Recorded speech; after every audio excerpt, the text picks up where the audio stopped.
de réglementation des télécommunications.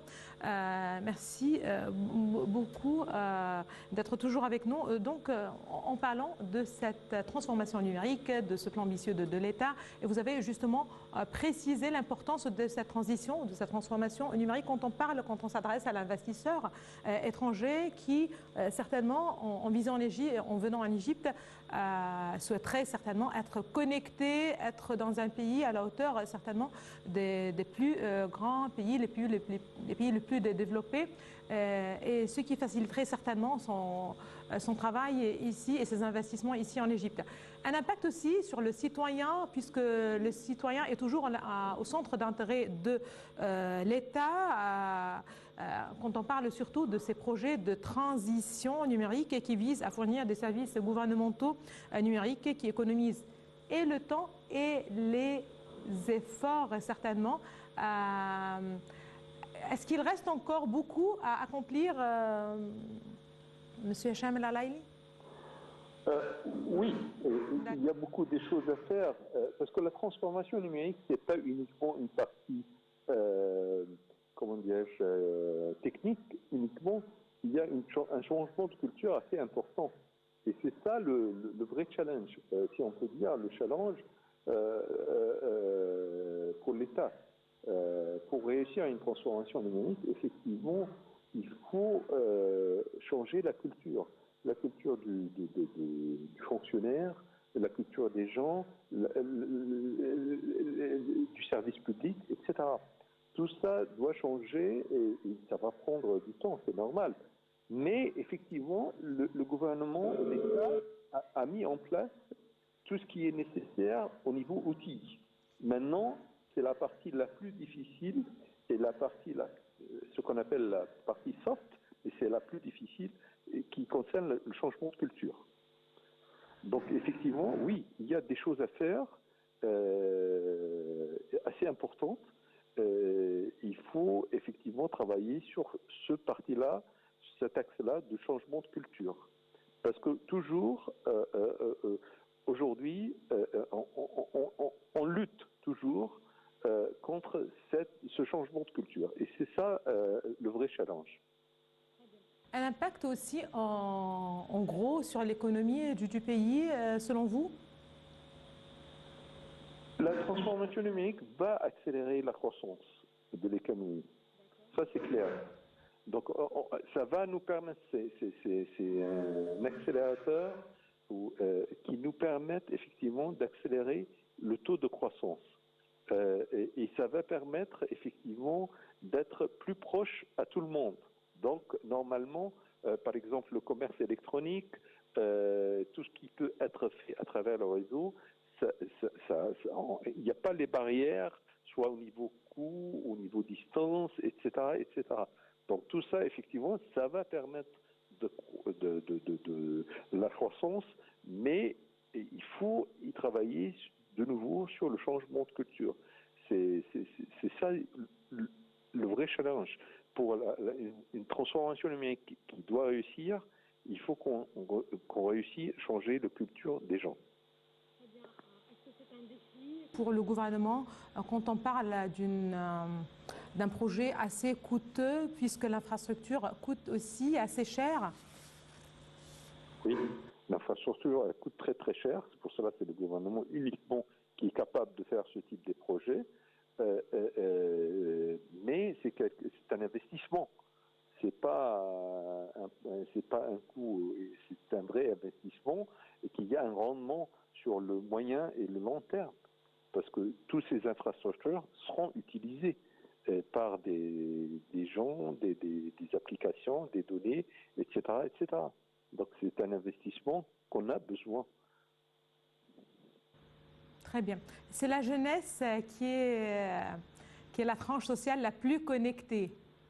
Ouais. À quel point cette jeunesse aussi pourrait-elle contribuer à sa transformation? La jeunesse, effectivement, la jeunesse, déjà, il faut comprendre qu'en Égypte, 65% de la population, c'est des jeunes.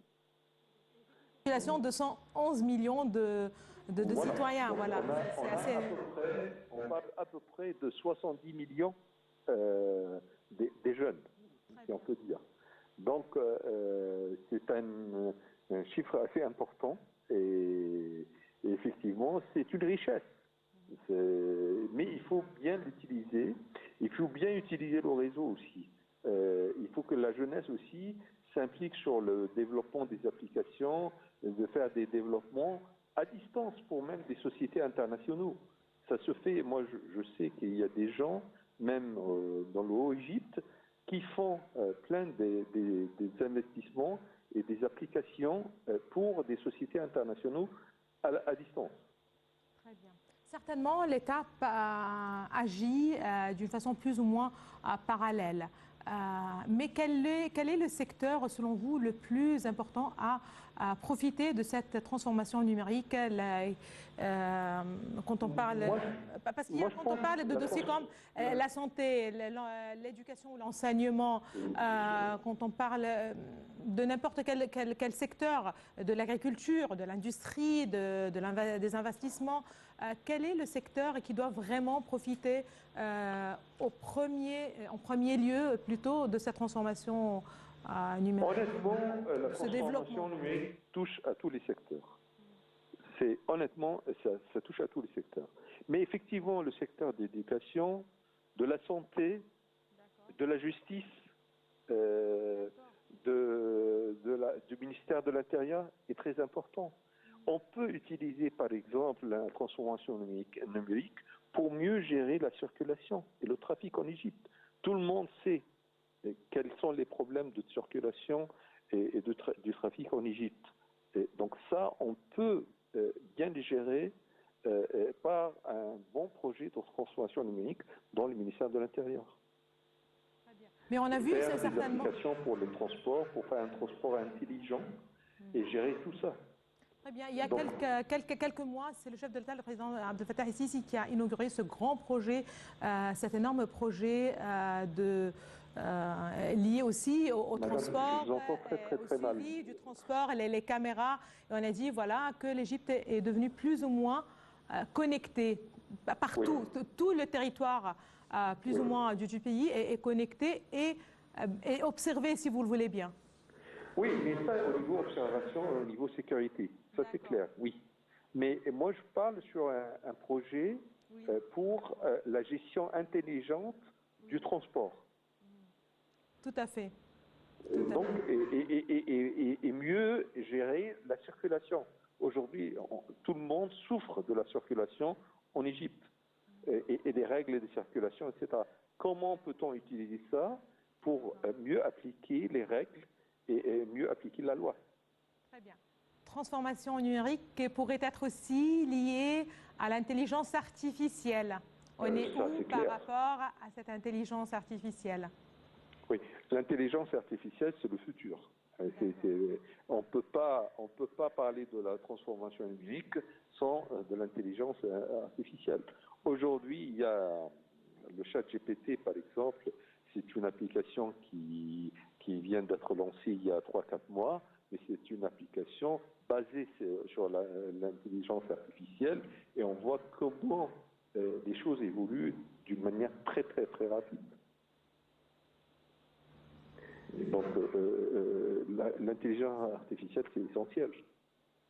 Très bien. On a vu pendant cette crise sanitaire mondiale le rôle qu'a joué cette intelligence artificielle dans certains pays comme la Chine. Quel apport, justement, avait cette intelligence artificielle dans une telle crise? Aujourd'hui, est-ce que l'Égypte est totalement adaptée à la mise en application de cette intelligence artificielle d'une manière plus ou moins élargie dans les différents secteurs? Oui, certes. On peut utiliser et profiter et même capitaliser sur l'intelligence artificielle pour mieux, pour améliorer la productivité, pour mieux servir les gens et faire des applications plus productives. Et ça, c'est clair. Mais il faut, à mon avis, maintenant, parce qu'on ne peut pas tout lancer en même temps. il vaut mieux maintenant se focaliser sur de terminer la partie transformation numérique avec les applications nécessaires pour cette transformation et le changement de culture. Et effectivement, en même temps, on commence à préparer le terrain pour utiliser l'intelligence artificielle pour des projets et capitaliser sur ce qui était fait sur la transformation numérique pour lancer d'autres applications de valeur ajoutée. Très bien. Aussi, pour terminer, un intérêt aussi particulier est accordé aux start-up, à la jeunesse égyptienne qui souhaite justement intégrer ce domaine. Et là, il faut justement rappeler que le président Abdel Fattah el-Sisi a donné ses directives au gouvernement de fournir tout le soutien nécessaire à cette jeunesse, à la jeunesse égyptienne pour construire et développer les capacités pour en fait les soutenir plutôt et développer leurs capacités en fin de compte, et ce pour soutenir les start-up et encourager leur expansion dans les secteurs des technologies de l'information et des communications. Tout à fait, il y a des programmes spécifiques pour ça. L'État a lancé plusieurs programmes de formation et d'entrepreneurs pour les start-up. Et donc, effectivement, c'est quelque chose qui est très important. Comme je vous ai dit, la jeunesse, c'est 60% de la population. Donc, c'est le capital de l'Égypte. Il faut bien les gérer et leur donner tout le support nécessaire pour capitaliser sur leur expérience. Je vous remercie infiniment, monsieur l'ingénieur Hicham El Alaili. Vous êtes ex-président de l'autorité de réglementation des télécommunications. Merci beaucoup de vos précisions. Justement, madame, monsieur, avant de vous remercier de nous avoir suivis ce soir, je vous propose de suivre un commentaire sur le même dossier, puisque si on parle de cette transformation numérique, et je rappelle que l'Égypte a progressé dans sa stratégie vers la construction d'un État numérique en cherchant à renforcer mais aussi à développer l'infrastructure des technologies de l'information et de la communication. Comme je viens de vous le dire, le gouvernement égyptien a fait aussi de la transformation numérique centrée sur les citoyens un facteur clé de son développement, depuis le Caire multiplie les investissements dans les secteurs des technologies de l'information et des communications pour atteindre justement, comme je viens de préciser, cet objectif. Ce sont mes collègues Salih Hamed et Shahinaz Esmaï qui vont vous proposer plus de détails. Quant à moi, je vous remercie de nous avoir suivis ce soir et je vous donne rendez-vous la semaine prochaine.